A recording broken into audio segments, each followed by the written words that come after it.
Hey, good morning, my friends, and welcome to Surfside, California here, located right next to Seal Beach, in case you're not familiar with the area. It's a gorgeous morning. There's a little chill to the air, but not bad. There's no wind, and it looks like things are progressing in terms of sport fishing and so much more. There were some incredible hits on yellowfin tuna, bluefin tuna, dorado, and then there were some real stinkers. That's what we are dealing with right now. Some guys go out and have this trip of a lifetime, and other guys say, man, that was really slow. So we'll have all that for you, and more squid starting to move into the islands, and that is a good signal for our fall bite. Are we sitting on that powder keg again? That white sea bass, halibut powder keg? We'll find out as this week plays itself out. An awful lot of squid moving into the Channel Islands and elsewhere. So that's looking very, very good also. And of course, looming on the horizon, our October 23rd celebration at 22nd Street Landing. And you are invited 8 a.m. to 12 noon. A costume party for the kids and adults. So dress up and come on down. If you're not into that, come on down, have some food with us. Meet Desiree Rodriguez or Joe Martinez or any other number of great guests that we have had on the show. And there's going to be seminars. It's just going to be a really fun morning. No question about it. October the 23rd, 22nd Street Landing in San Pedro. But you know what time it is right now. It is time for a glorious cup of coffee, and it's time for the morning briefing. Good morning, my friends.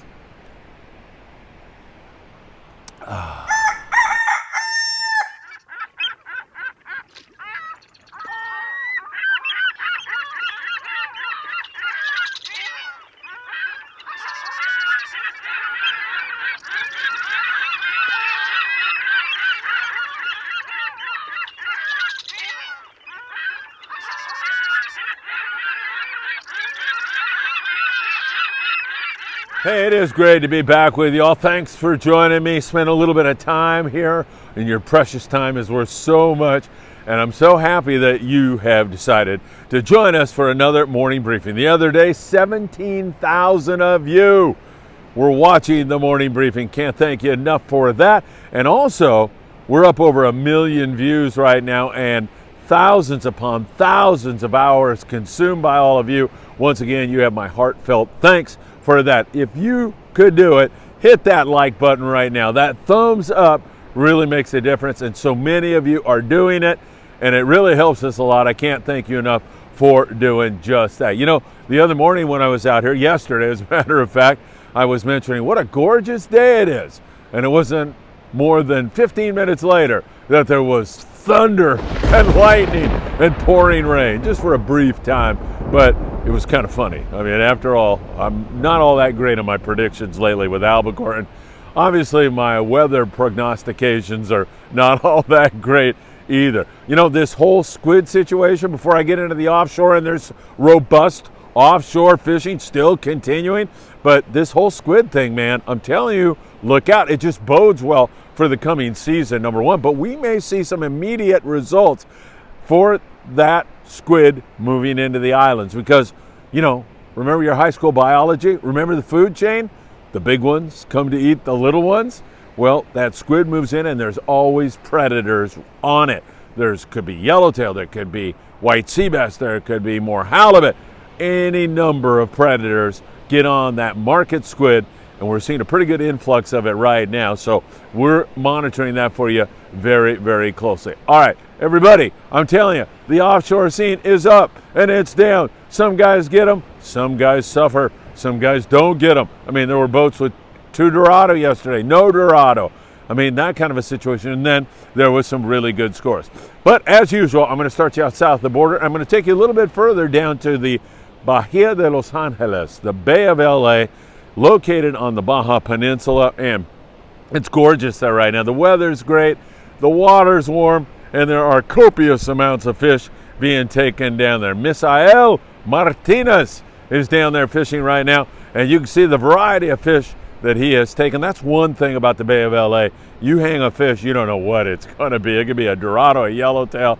It could be any number of other species, including groupers and pinto bass. And I mean, the list goes on and on and on. It's a glorious place to fish.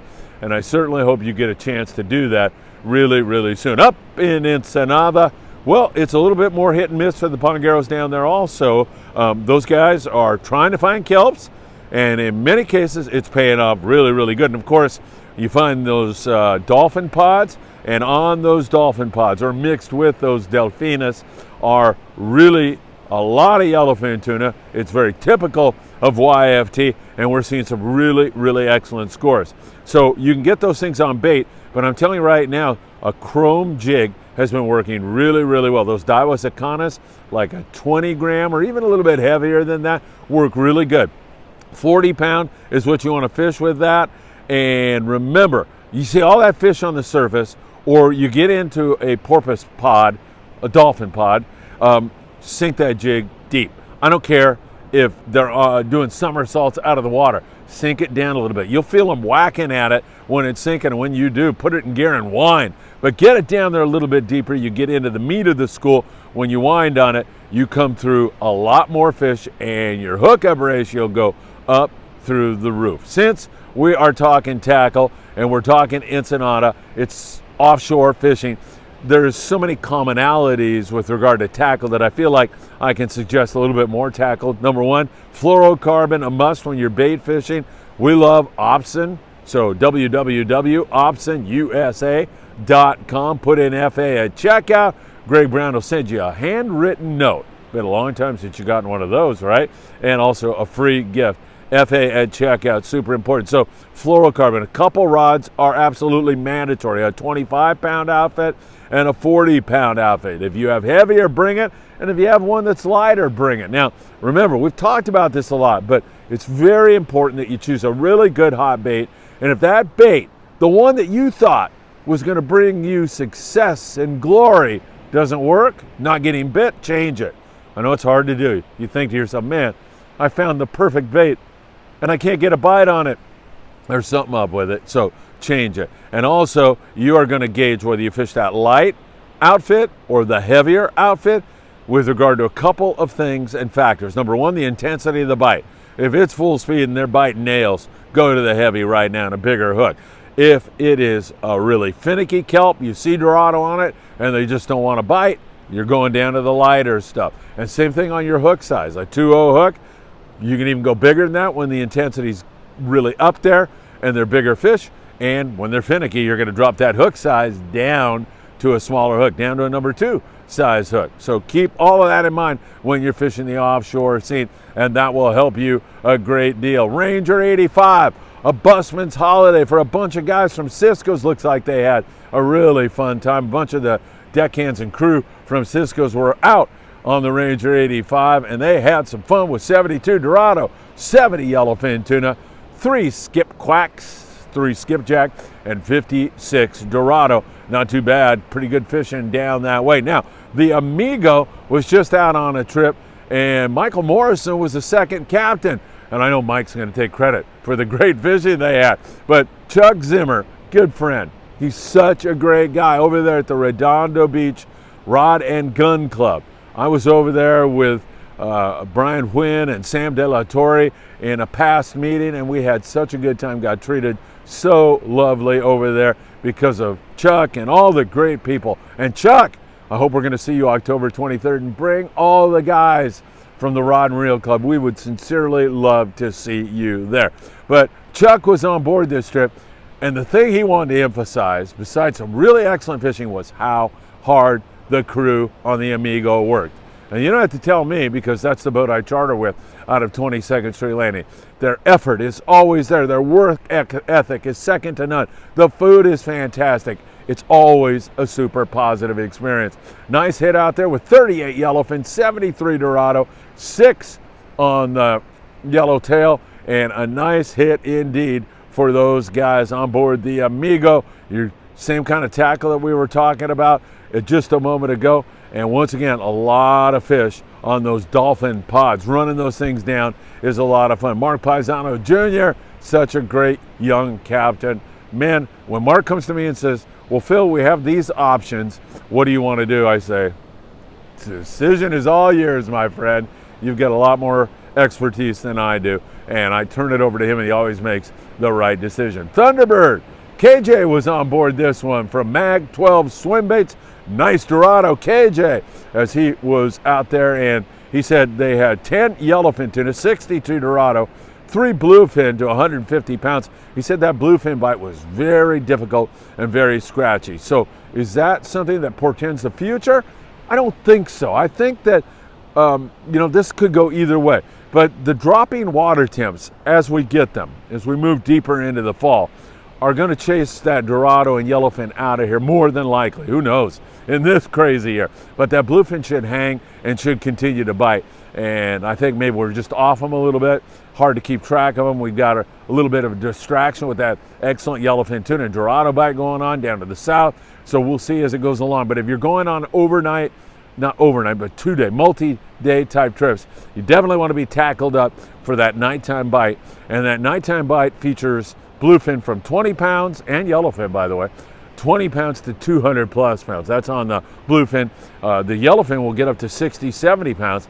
It's a beautiful grade of fish. Knife jigs, SK jigs by Daiwa in the 200 gram to 500 gram, depending on wind and current.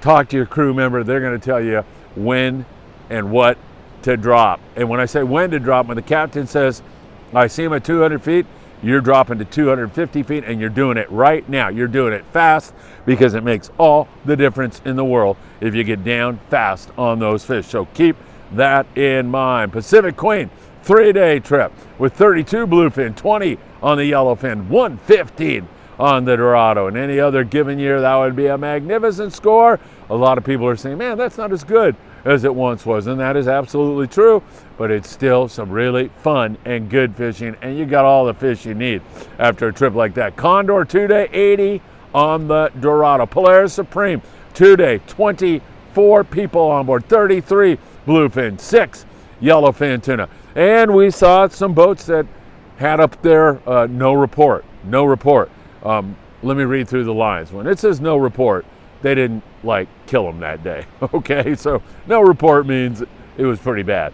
And so we have these mixed scores right now, and whether it stays stagnant like that, we continue on that same path, or it just roars up, we get a fall albacore bite or something crazy like that, nothing would surprise me in 2022. The only thing that's going to be better in 2022 is 2023, because 23 is my lucky number. So next year is going to be a crazy year. By the way, my lucky number, because I was born on March 23rd. My son Patrick was born on September 23rd.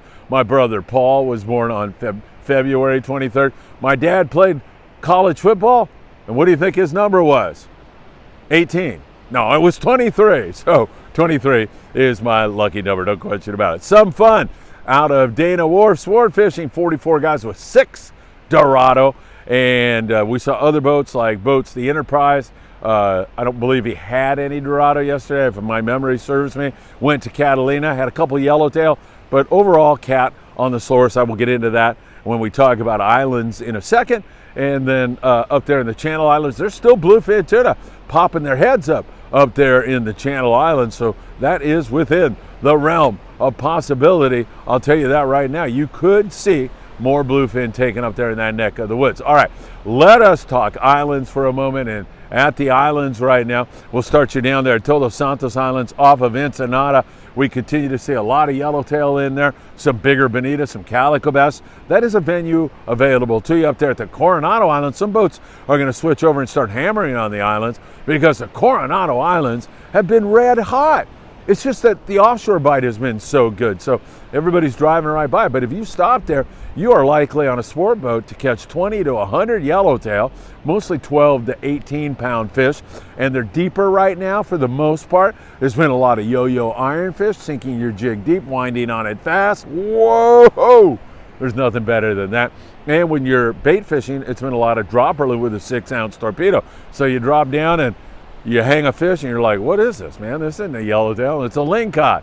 And mixed with that are a bunch of yellowtail. So most of the time it's a yellow, but sometimes you'll even catch a ling or something like that. It's been outstanding there. Clemente, good fishing in the short water, 50, 60 feet of water. Nice yellowtail, 12 to 18 for the most part. And again, trying to put the brakes on them is essential because you're in that short water and there's all kinds of nasty neighborhoods around there with rocks and kelp and all kinds of other stuff that those yellows are adept at sawing you off in. So make sure that you get away with as heavy a line as you can and as big a hook, and then you just pull as hard as you can. Sometimes that won't be enough. Santa Barbara Island, there's a lot of yellowtail there.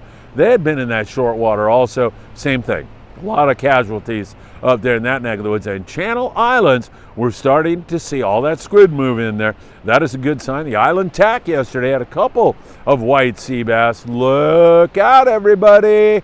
I'm telling you, they're going to get a sea bass bite up here in the fall, and it's going to be good because that place, that Channel Islands, has been the epicenter of sea bass fishing for several years now. I see no reason why that's going to change. So we're watching that very, very closely for you all. And then also along the coastal regions, we continue to see some pretty good fishing. Calico bass bite down there in Punta Banda area has been really good. San Diego, a few big bonita and yellowtail. There's also some calico bass fishing that's been decent up there. Same thing around Dana Point up there in Redondo and the Santa Monica Bay and beyond there up in the Channel Islands. We continue to see some pretty fair bass fishing, but for the most part it's been rockfish, sculp, and that kind of a bite up there.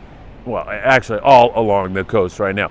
In the surf, man, there's a lot of birds. I don't know if you're seeing it during this report, but when I was coming down here, believe me, I was paying attention.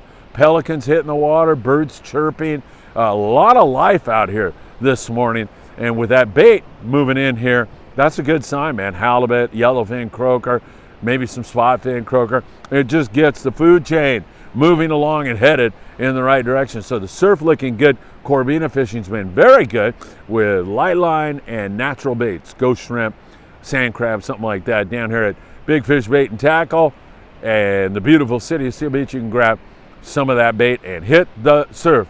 I really should be doing that, but my schedule has been absolutely crazy through the roof. So there's a lot of interesting stuff. There is still some good offshore fishing going on. If you find that right kelp, if you find that right pod of dolphin, if you find that right spot of yellowfin tuna that wants to chew, it can be really good. And that nighttime bite on the bluefin tuna, don't write it off yet.